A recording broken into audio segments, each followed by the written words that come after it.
വീക്കിലികളിൽ വരുന്ന വലിയ തുടർക്കഥകൾ ഉണ്ടായിരുന്നു. നമ്മുടെയൊക്കെ ചെറിയ പ്രായത്തിൽ 19 വർഷങ്ങൾക്ക് മുൻപ് 60 വർഷങ്ങൾക്ക് മുൻപൊക്കെ ഞാൻ കണ്ടത് ഒരു ഉദാഹരണം പറയുകയാണെങ്കിൽ അന്ന് ബംഗാൾ നോവല് വിവർത്തനം ചെയ്തിട്ടുള്ള നോവലാണ്. വലിയ നോവലായിരിക്കും, 2 വർഷം 3 വർഷം നീണ്ടു നിൽക്കുന്ന തുടർ നോവലുകളായിരിക്കും. ബിമൽ മിത്രയുടെ വിലക്ക് വാങ്ങാം നമ്മുടെ മാതൃഭൂമി ആഴ്ചപ്പതിപ്പിലാണ് വന്നിട്ടുള്ളത്. എന്റെ കുട്ടിക്കാലത്താണ് അത് ഞാൻ വായിച്ചിട്ടുള്ളത്. ബിമൽ മിത്രയുടെ വിലക്ക് വാങ്ങാം എന്ന് പറയുന്ന ദിവാങ്കുര സെന്നും അതൊക്കെ നമുക്ക് അതൊന്നും ഒരിക്കലും മറക്കാത്ത കഥകളാണ്. ഒരുപാട് അനുഭവങ്ങൾ നമ്മൾ ഉണ്ട്. അതുപോലെ ദേശാഭിമാനിയിൽ വരുന്ന ഒരുപാട് തുടർക്കഥകള് നമ്മൾ വായിച്ചിട്ടുണ്ട്, ഒരുപാട് നോവലുകള്. പക്ഷേ വായനയുടെ അഭിരുചി യഥാർത്ഥത്തിൽ സ്ത്രീകളുടെ വായനയുടെ അഭിരുചി മനസ്സിലാക്കിയിട്ടോ എന്തോ കേരളത്തിലെ സാഹിത്യ കമ്പോളം അതൊരു കമ്പോളമാക്കി മാറ്റി ഒരുതരം വിൽപ്പനക്ക് വെക്കുന്ന മനുഷ്യന്റെ ചിന്തയെ അടർത്തിയെടുക്കാൻ പറ്റുന്ന വിധത്തിലേക്ക് വായനയെ ഒരു മാർക്കറ്റിംഗിലേക്ക് കൊണ്ടുവന്ന് അത് ചില മാസികകളിലൂടെ ഒന്നും ഒരു കാര്യവും 1% പോലും നമുക്കതിൽ നിന്ന് നമുക്ക് നമ്മുടെ മനസ്സിലേക്ക് എടുക്കാനോ ഓർമ്മിക്കാനോ വേണ്ടിയിട്ടില്ലാത്ത കാര്യങ്ങൾ. അത് നേരത്തെ രമേശൻ ഇവിടെ അതിനെ സൂചിപ്പിച്ചത് പൈങ്കിളി കഥകളാണ്. അങ്ങനെ ഞാൻ ഒറ്റ മാസികയുടെയും പേര് പറയുന്നില്ല, പറയാൻ തുടങ്ങിയാൽ ഒരു 10 എണ്ണെങ്കിലും ഉണ്ടാവും. അങ്ങനെ നമ്മുടെ മാർക്കറ്റിൽ എല്ലാ കടകളിലും ചായപ്പൊടിയും പഞ്ചസാരയും വാങ്ങുന്ന കടകളിലെല്ലാം തൂക്കിയിടുന്ന മാസികകളായി ഇത്തരത്തിലുള്ള പ്രസിദ്ധീകരണങ്ങൾ എന്ന് പറഞ്ഞിട്ടാണ് പിന്നീട് പറയാറ്. പ്രസിദ്ധീകരണങ്ങൾ വന്നു.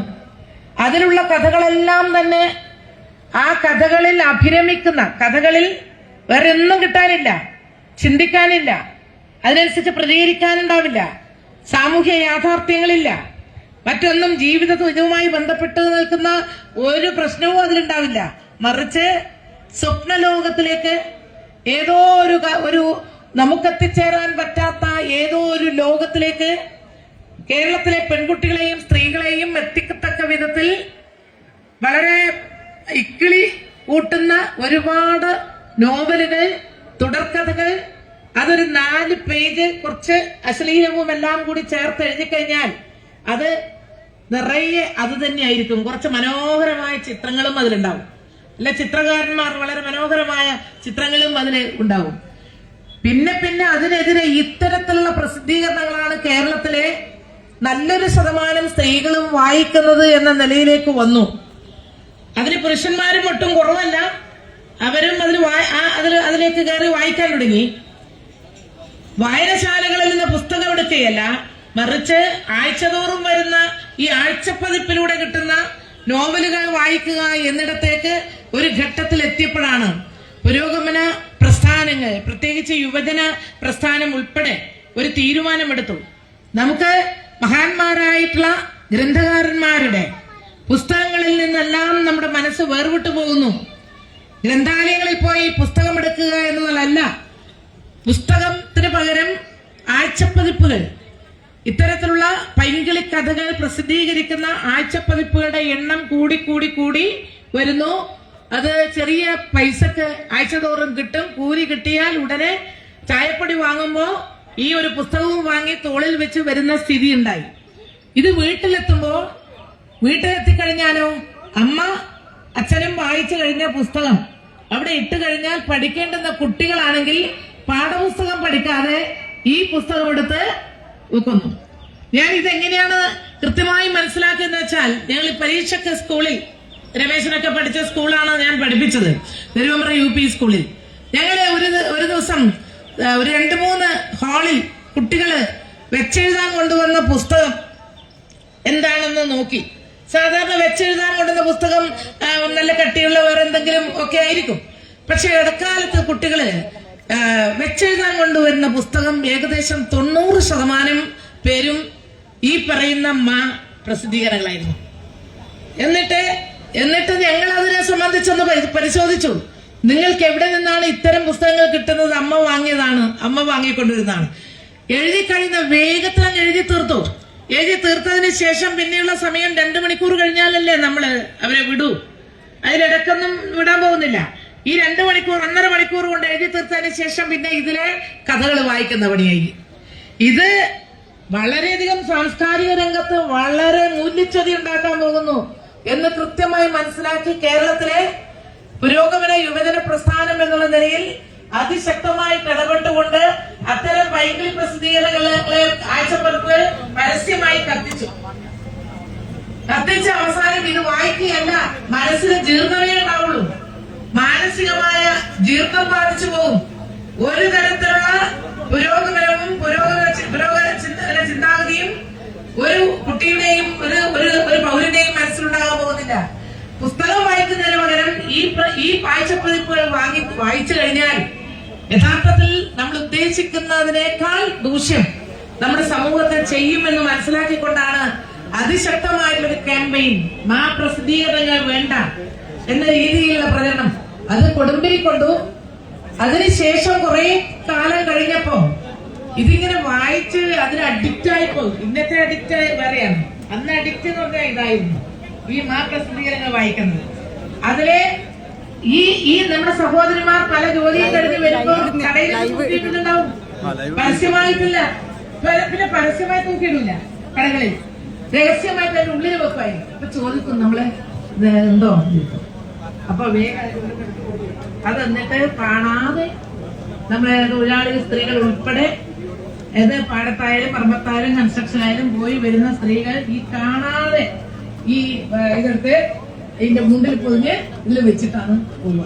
ഇതൊക്കെ നമുക്ക് നേരിട്ട് അനുഭവമാണ്. പക്ഷെ ഇപ്പോഴിപ്പോഴും അത് സ്ത്രീകൾക്കും മനസ്സിലായി. അത് ഒന്ന് കണ്ടുപോയി എന്നുള്ളത് കൊണ്ട് ദോഷമൊന്നുമല്ല. പക്ഷെ ഇത് വായിച്ചിട്ട് പിന്നീട് അടുത്ത ആഴ്ചത്തേക്ക് വേണ്ടി അതിന്റെ തുടർ എന്താണെന്ന് അറിയാൻ വേണ്ടി കാത്തിരിക്കുന്ന മനസ്സിന്റെ ഒരു ഗതികെട്ട അവസ്ഥയെ കുറിച്ച് ചിന്തിച്ചു നോക്ക്. അത് തന്നെയാണ് അത് ഇപ്പോൾ ഇങ്ങോട്ടേക്ക് മാറുക. ആ ഒരു പ്രസിദ്ധീകരണങ്ങൾ ഇപ്പോഴ് വേറൊരു രൂപത്തിൽ നമ്മളെല്ലാം ബാധിക്കുന്നുണ്ട്. നമ്മളെല്ലാരെയും ഒരുപോലെ ബാധിക്കുന്നുണ്ട്. അതിന് കുടുംബത്തിൽ എന്താ ചെയ്യാൻ കഴിയണോ? ഒരു ദിവസം ഒരു വീട്ടിലുള്ള ഒരു ഗൃഹനാഥൻ പറയുന്നത്, എടോ നിന്റെ ആ സീരിയൽ പെട്ടെന്ന് കുത്തുന്നില്ല, സ്ത്രീകളാണ് ഈ സീരിയൽ അതിന്റെ കൂട്ടത്തിൽ പോയി കാണുന്നു. ഇത് കൃത്യമായി നോക്കി വെക്കുന്ന കുടുംബമാണ്. ഇപ്പൊ 2 പേരും കൂടി പിന്നെ കാണുന്നത് വലിയ സീരിയലിനെ കണ്ട് നടത്തില്ലേ. സീരിയലിൽ കാണുന്നത് മോശമാണെന്ന് ഏകദേശം എല്ലാവർക്കും മനസ്സിലായി. എന്താ സീരിയൽ? ആരോ ഒരാൾ പറഞ്ഞ പോലെ 1 കൊല്ലം 2 കൊല്ലം കഴിഞ്ഞിട്ട് പ്രഗ്നന്റ് ആയിട്ടുള്ള ഒരു ചെറുപ്പക്കാരി പ്രസവിക്കാത്തതിന് ആരോ കൊടുക്കുന്നു.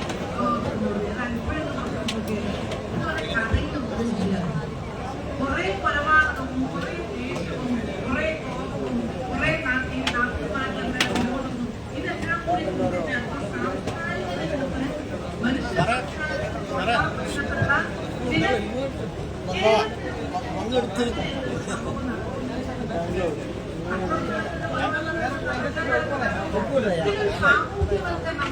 സാമൂഹ്യമായിട്ട് ഇതാണ് നമ്മുടെ ലോകത്ത് നടക്കുന്നത് എന്ന മട്ടിലാണ്. പക്ഷെ ഇതിൽ നിന്ന് മോചനം നമ്മുടെ സമൂഹത്തിൽ പുരുഷന്മാർക്കും സ്ത്രീകൾക്കും ലഭിക്കണമെങ്കിൽ നമ്മുടെ മുൻപിൽ നമുക്ക് ഇഷ്ടപ്പെട്ട ഒരു പുസ്തകം വേണം. ഒരു പുസ്തകം കൊണ്ടുവന്നു എന്നുള്ളത് എന്താണ് പ്രയോജനം? നമ്മുടെ തൊട്ടടുത്ത നല്ലൊരു പുസ്തകം നല്ലൊരു നോവലാണ്, പിന്നെ നല്ലൊരു യാത്രാവിവരമാണ്. നമുക്ക് യാത്രകൾ ഇഷ്ടമാണ്. കുറെ ആളുകൾ യാത്ര ചെയ്യുന്നു. അവർക്ക്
ലൈവാ FB ലൈവ് അങ്ങനെ ചുറ്റി വന്നയാ.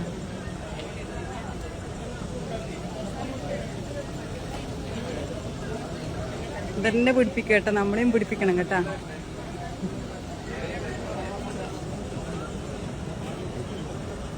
രാജിച്ച് അങ്ങോട്ടേക്ക് പോയി.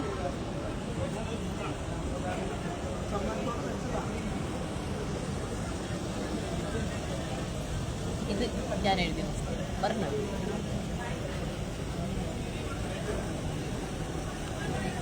ഇത് ഞാൻ എഴുതിയതാണ്.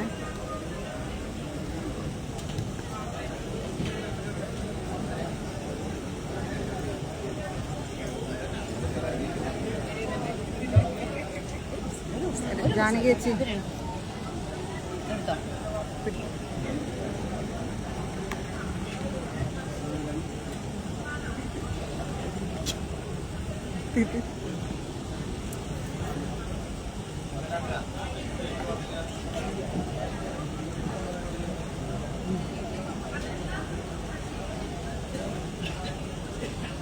ഇരിക്കട്ടല്ലേ.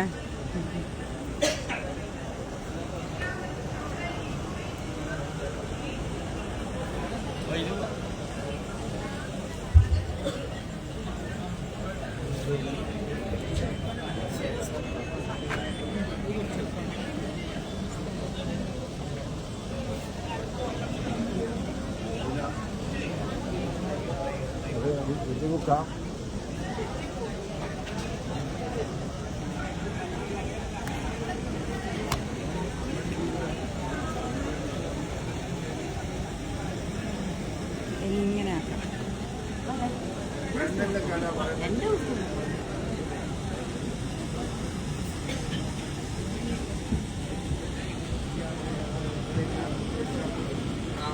ശോഭേച്ചി വിളിച്ചിട്ടില്ല. ഇത് ശോഭേച്ചിൻ്റെ അവിടെ ഉണ്ട്, അത് കാണിച്ച്. പുനർജന്മ സിദ്ധാന്തം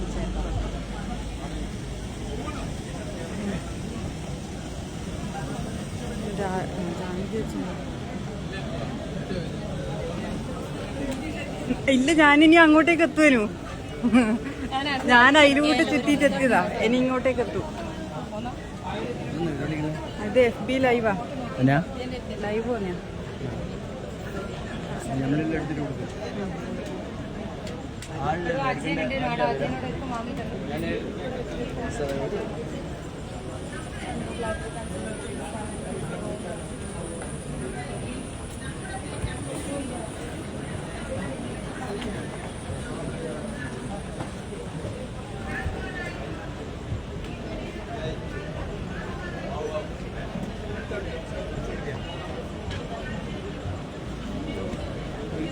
എല്ലാ ബുക്സും പിടിക്കുന്നുണ്ട്. അന്ന് മുതലേ തുടങ്ങിയത് എല്ലാ ബുക്സും പിടിക്കുന്നുണ്ട്. ഞങ്ങളൊരു കാര്യം ആണിക്കാന്നുള്ള മനസ്സിലാവില്ല. അത് ആള് കഴിഞ്ഞു പോയാൽ മനസ്സിലാവും. ഇവരെല്ലാം ഉണ്ടാവും, ഒന്നിച്ചില്ല, തുടർച്ചയല്ല.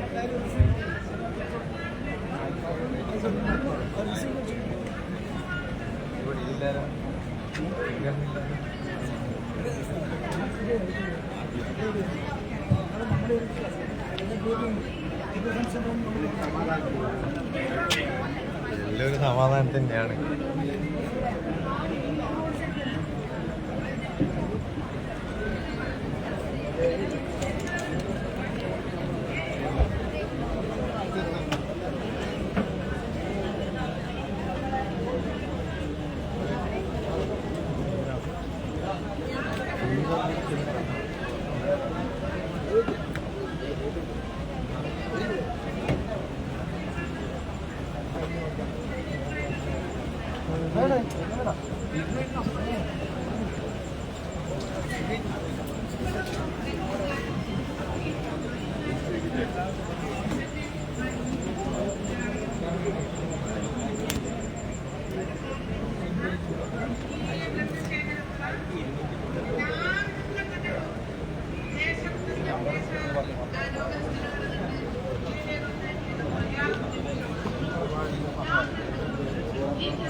ഇനി തിരിച്ചങ്ങോട്ടേക്ക് പോകും.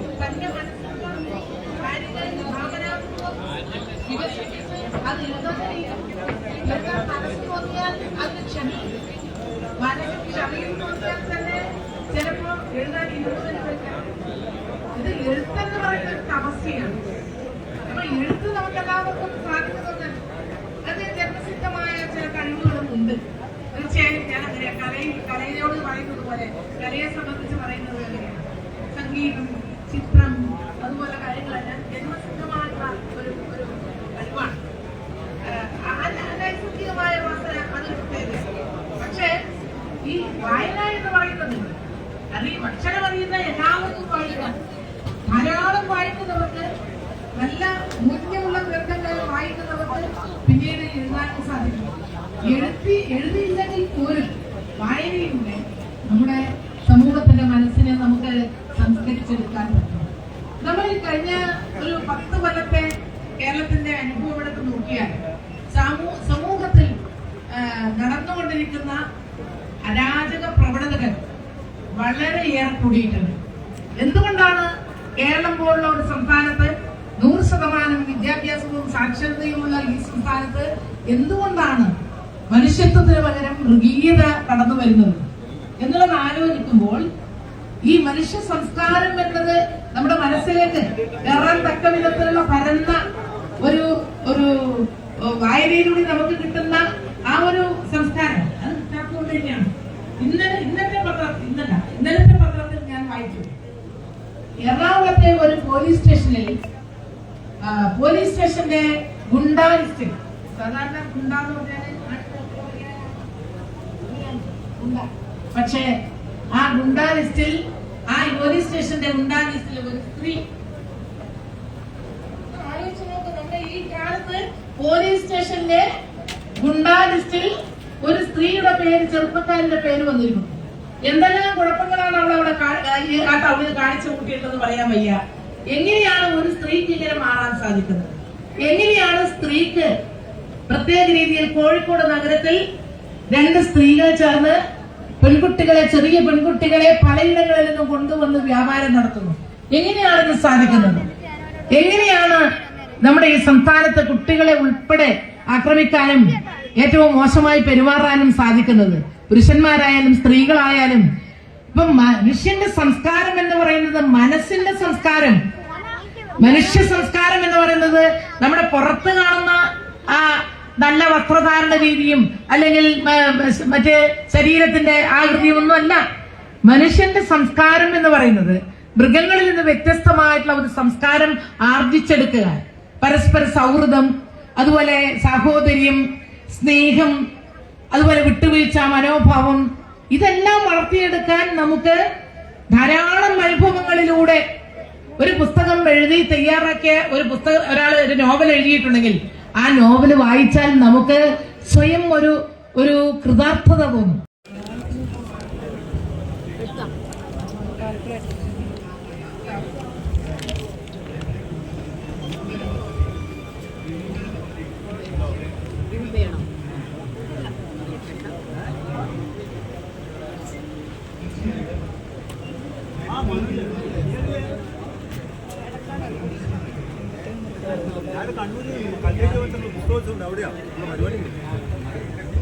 കണ്ണൂര് കൽറേറ്റ് ബൈലാൻഡിൽ പുസ്തകോത്സവമുണ്ട്. അവിടെ ഉണ്ട്, ഞാൻ അവിടെ ഉണ്ട്, മുമ്പത്തന്നെ ഉണ്ട്.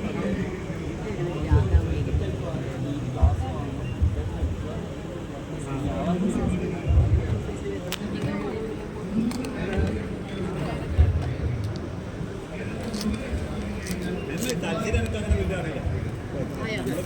കണ്ണൂർ തലശ്ശേരി അറിയില്ല. 257 വരുന്നുണ്ടോ? കണ്ണൂർ വരുന്നുണ്ടോ? തലശ്ശേരി അറിയില്ലേ?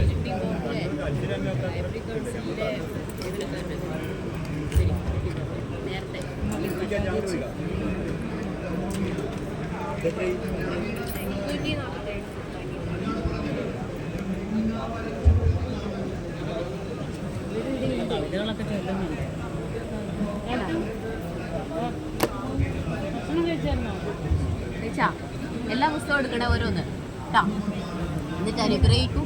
അവള് മിണ്ടാതെന്ന് പോയി, അതല്ലേ ഇന്നതിനെ കൊല്ലണം. അല്ല, അവക്കല്ലേ പുസ്തകത്തിന് വേറെ ഏതോ ബുക്കാണെങ്കിൽ അങ്ങനെ നല്ല രീതിയിൽ ആ കാലഘട്ടങ്ങളിൽ സ്കൂൾ സാഹിത്യ സമാജം എന്നുള്ള നിലയിലും ക്ലാസ് സാഹിത്യ സമാജം എന്നുള്ള നിലയിലും സംഘടിപ്പിച്ചിട്ടുണ്ടായിരുന്നു. ഇപ്പം ഈ വായനശാലകൾക്കും ഗ്രന്ഥാലയങ്ങൾക്കുമുള്ള പ്രാധാന്യം കേരളത്തിലും കണ്ണൂർ ജില്ലയിൽ പ്രത്യേകിച്ചും എങ്ങനെ എത്രമാത്രം ഏത് കാലഘട്ടത്തിലാണ് കൈവന്നതെന്ന് ചോദിച്ചാൽ നമുക്ക് ഒരു നൂറ്റാണ്ടിനും അപ്പുറത്ത് നമ്മുടെ കണ്ണൂർ ജില്ലക്കകത്ത് സാധാരണക്കാരായിട്ടുള്ള ആളുകൾ അക്ഷരം പഠിച്ചവർ, സ്കൂളിൽ 4-ാം ക്ലാസ്സോ 7-ാം ക്ലാസ്സോ ഒക്കെ പഠിച്ചവർ തന്നെ മുൻകൈയെടുത്ത് ചെറിയ തോതിലുള്ള വായനശാലയും ഗ്രന്ഥാലയവും ഒക്കെ സംഘടിപ്പിക്കുക എന്ന ചുമതല നിർവഹിച്ചിരുന്നു. ഞാനൊക്കെ വളർന്ന കേരളത്താണെങ്കിലും അതിൻ്റെ തൊട്ടപ്പുറത്തെ കണ്ടക്കൈ ആണെങ്കിലും അതിന് തൊട്ടപ്പുറത്തെ മയ്യിൽ CRC ആണെങ്കിലും വളരെ പ്രശസ്തമായ രീതിയിൽ എൻ്റെ കുട്ടിക്കാലത്ത് തന്നെ എത്രയോ വർഷം 10-75 ഒരു 75 വയസ്സ് മുതൽ ഈ വായനശാലകളൊക്കെ കാണുന്ന ആളാണ്. എത്രയും മനോഹരമായിട്ട് ധാരാളം ആളുകൾ പുസ്തകം എടുക്കുകയും വായിക്കുകയും ഒക്കെ ചെയ്യുന്ന ഗ്രന്ഥാലയങ്ങളാണ് അത്.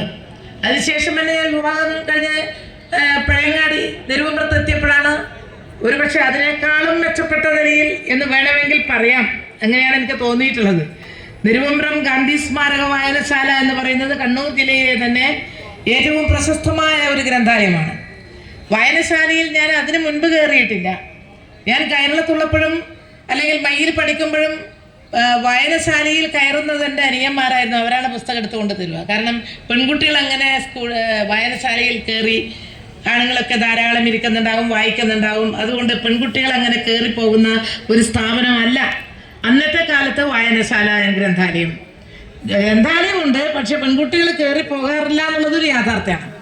ഒരുപക്ഷെ നെരുവമ്പ്രത്ത് രമേശനൊക്കെ ചെറിയ കുട്ടിയാണ് ഞാൻ അവിടെ വരുമ്പോൾ, പക്ഷെ നെരുവമ്പ്രം ഗാന്ധി സ്മാരക വായനശാലയിലേക്ക് ഞങ്ങൾ ഒരു ഉറച്ച തീരുമാനമെടുത്ത് അങ്ങ് കയറുകയാണ് ഉണ്ടായത്. ആ വായനശാല സ്കൂൾ വിട്ട് കഴിഞ്ഞാൽ മറ്റാരെങ്കിലും അയച്ച സ്കൂൾ നോവൽ എടുക്കുന്നതിന് പകരം, പുസ്തകം എടുക്കുന്നതിന് പകരം ഞാനും 1-2 ടീച്ചേഴ്സ്, ഒരു സരോജിനി ടീച്ചറുണ്ട് എൻ്റെ ഒരു സഹപ്രവർത്തക, ഞങ്ങൾ കൃത്യമായി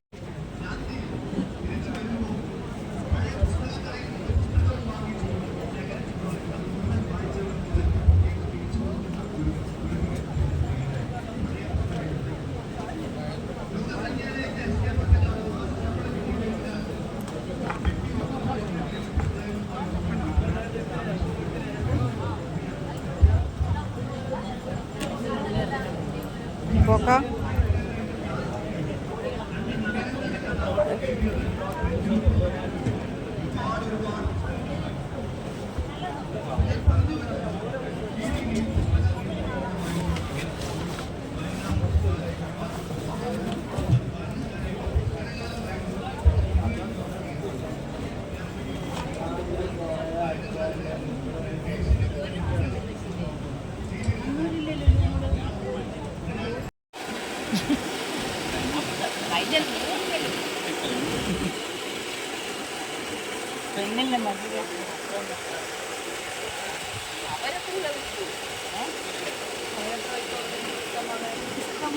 ഓരോ ഗ്രേഡ്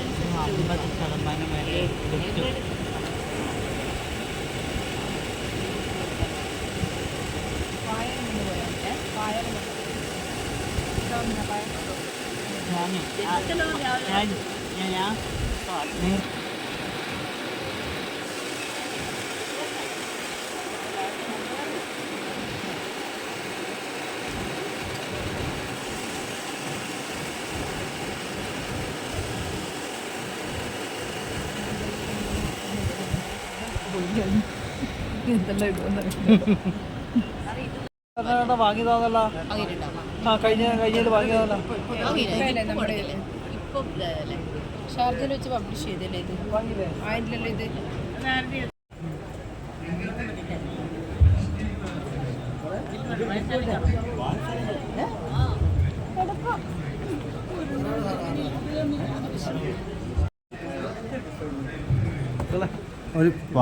ഷെൽനേച്ചി ഷാള് കയറ്റിട്ടോ ഷെൽനേച്ചി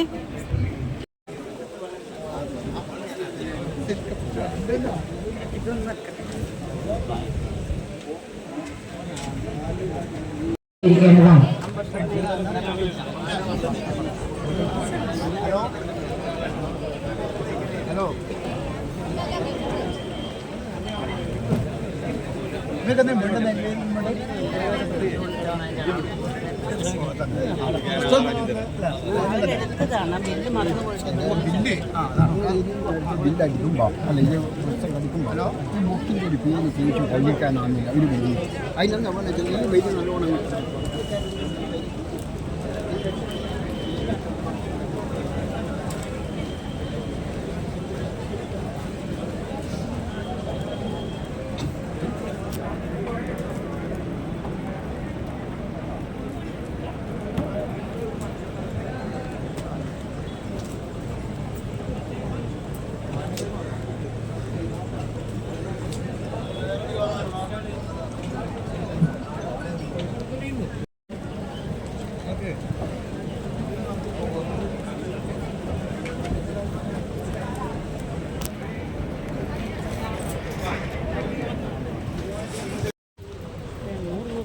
ഇംഗ്ലീഷ് നോട്ട്സ് വേണം 150.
തിരിച്ചു വരുമ്പോ എടുക്കും.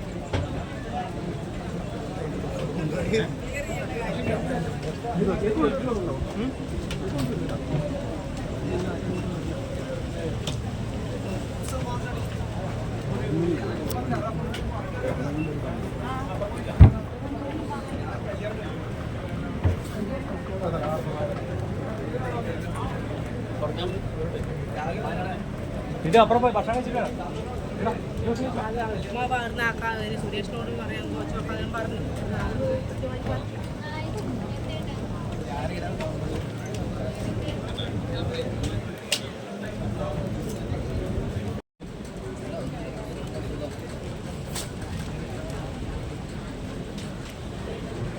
കുറച്ച് സ്റ്റോക്സ് ഉണ്ട്, പുതിയ കുറേ കഥകളൊക്കെ ഉണ്ട്.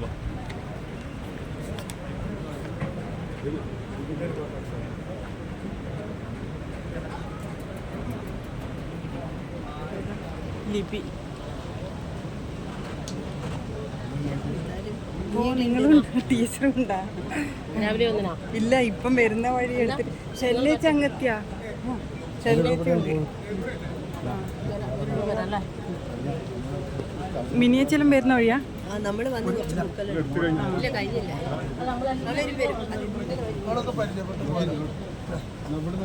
ജനപ്രിയ ഓരോ കാട്ടാമ്പള്ളിയല്ലേ? ആ, പിന്നെന്നാ ഒരു സുനോജന.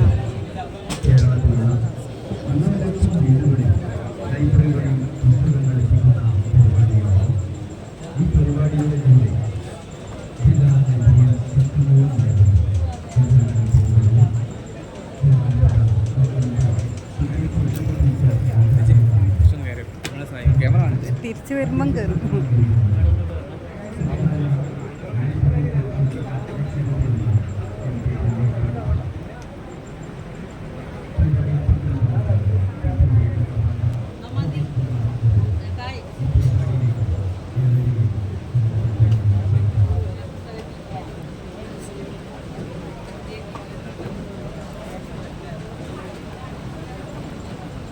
ഉപേട്ടാ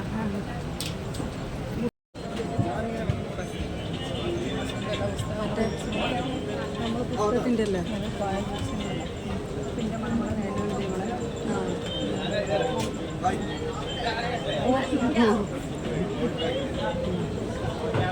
ഇരിക്കട്ടെ.